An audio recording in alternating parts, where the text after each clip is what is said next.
Yun, magandang araw mga kabagtok. Samahan nyo kami sa isang panibagong adventure. Dito lang yan sa ilog ng Dawis at Tabyunan. Matagal-tagal din kitang hindi nakatikim ng hipon at sana makarami tayo ngayong gabi. At bago ang lahat, pa-intro muna ay...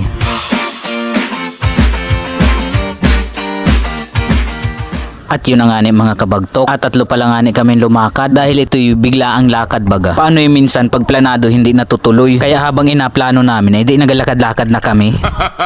Unang lusong lang nga ni sa tubig ay nakadali agad ng hipon. Sa lapang pala nga nito nagamit natin paghuli. Tinidor lang ang bagayan na nilagay sa dulo ng kawayan. Tapos may goma din para napisik din kahit papaano. Mahirap naman kung adukdukin mo lang nun yun at hindi ka makahuli nun. Sa inyo baga mga kabagtok, anong tawag dyan sa ganyan?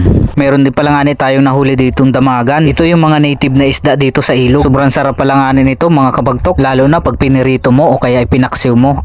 Talaga naman. Meron din mga hipon na nagaintay na laang nadakutin. At ito mga kabagtok, nakatago pa sa kayakas. Pero huli pa rin yan. At sa kalagitnaan nga ng aming pangingilaw mga kabagtok, ay may sumalubong sa amin na dagang bukid. Ay kung wala laan talaga kaming mahuli, ay sama yan. Nakatikim na baga kayo niyan mga kabagtok. Dini po pala nga ni sa amin ay bihira yung nakain ng ganyan. Pero sa ibang lugar pala nga niyan ay inakain talaga. Pa-comment naman kung saan ang probinsya nyo mga kabagtok at kung inakain nga ni talaga sa inyo yan o hindi. At ito, huli na sana, tumalon pa. Pero ahulihin din natin yan, sayang ay. Mamatay lang yan ang hindi napapakinabangan. May tama na kasi yan mga kabagtok. Hindi yan gaya ng jowa mo, wala nang tama sa'yo.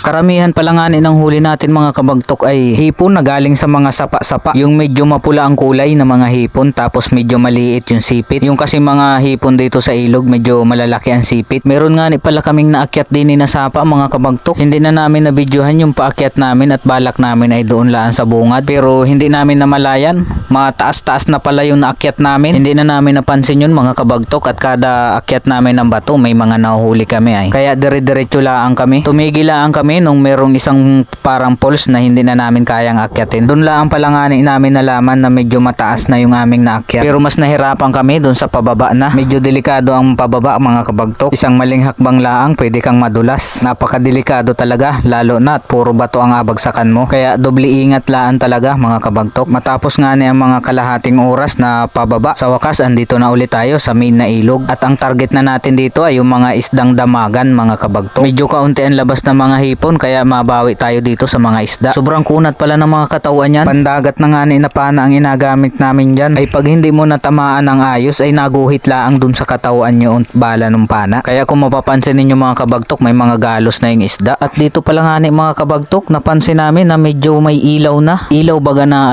parang galing sa bahay. Ayan mga kabagtok. Hindi natin namalayan nakarating na pala tayo ng Tabyunan. At yung may ilaw na yun ay bahay pala talaga yun mga kabagtok. Kaya dito napagdesisyon na natin na umuwi na. Dahil medyo malayo-layo ito. Mga 1.5 oras na lakarin pala nga ito. Lalo na at 11:30 na ng gabi. Kaya nakarating kami sa bahay nito mga pasado alauna na ng madaling araw. At ito pala nga ang huli natin mga kabagtok. Pero makakaulam na rin tayo niyan. Kinabukasan nga ay binatakan na agad natin ito ng prito. Saka natin agatan. Alahukan natin yan ng niyadyad na papaya. Meron din tayo ditong bago. At ito, agad ko nang kinuha yung bakod ng kapitbahay para maigatong.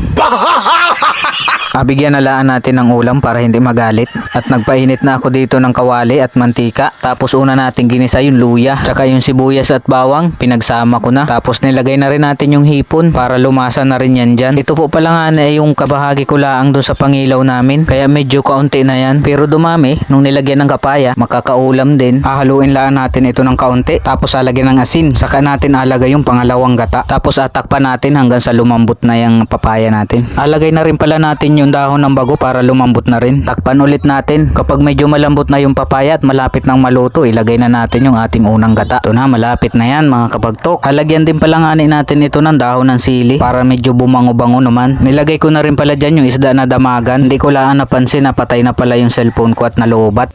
At ilang saglit pa, ito na mga kabagtok. Tara, kain tayo. Shout out po pala nga kay Ruben Che Guevara at kay Rodolfo Sase at sa kanyang mga kasama sa Pepsi plant sa Rosario La Union. Maraming salamat po sa inyong suporta. Kita-kits sa sunod na video.